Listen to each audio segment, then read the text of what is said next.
En el video de hemostasia primaria abordamos cómo al haber una herida en el tejido activaba las plaquetas para la formación del tapón plaquetario.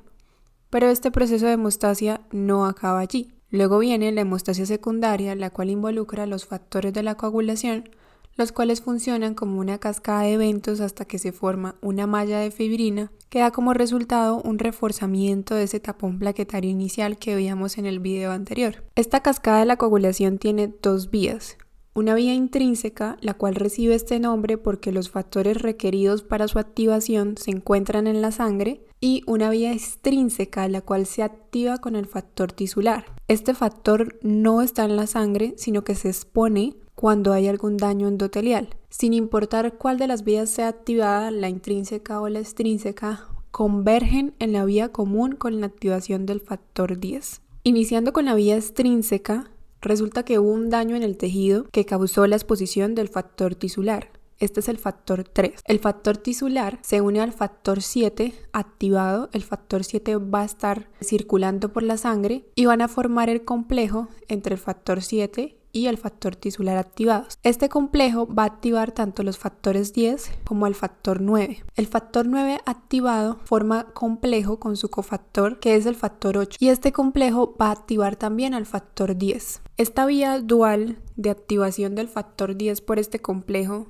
es decir, directa e indirectamente a través de la activación del factor 9, es necesaria debido a la cantidad limitada de factor tisular generado in vivo y por la presencia del inhibidor de la vía del factor tisular, que cuando este factor inhibidor forma complejo con el factor 10 activado, va a inhibir el complejo formado por el factor tisular y el factor 7A. Por lo tanto, la generación sostenida de trombina depende de la activación del factor 9 y su cofactor, el factor 8. Luego de que el factor 10 es activado, va a clivar el factor 5 y lo va a activar, y va a usar el factor 5 activado y el calcio para formar el complejo protrombinasa, lo que va a activar el factor 2. El factor 2 entonces va a pasar de protrombina a trombina, que es su forma activada. La trombina también usa iones calcio como cofactores para activar otros cofactores como el factor 5, el factor 9 y el factor 8. Además,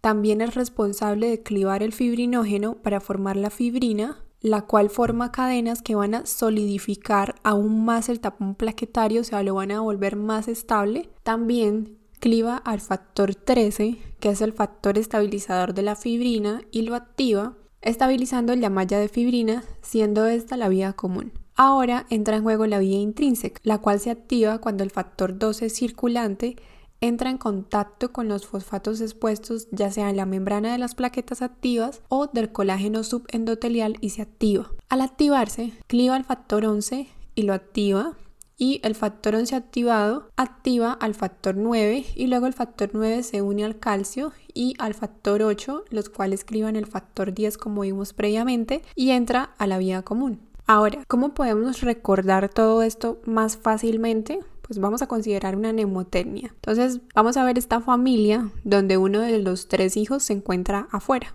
porque es la vía extrínseca.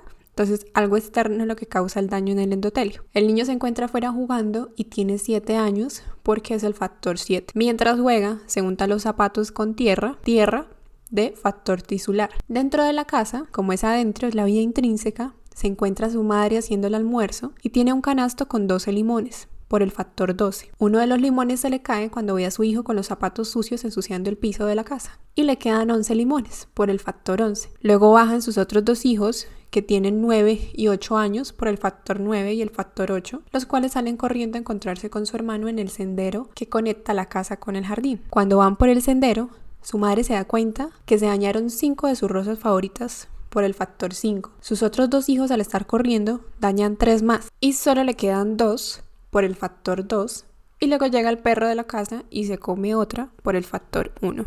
Espero que este video les haya servido y puedan aprender mucho. Si les gustó, denle like y suscríbanse.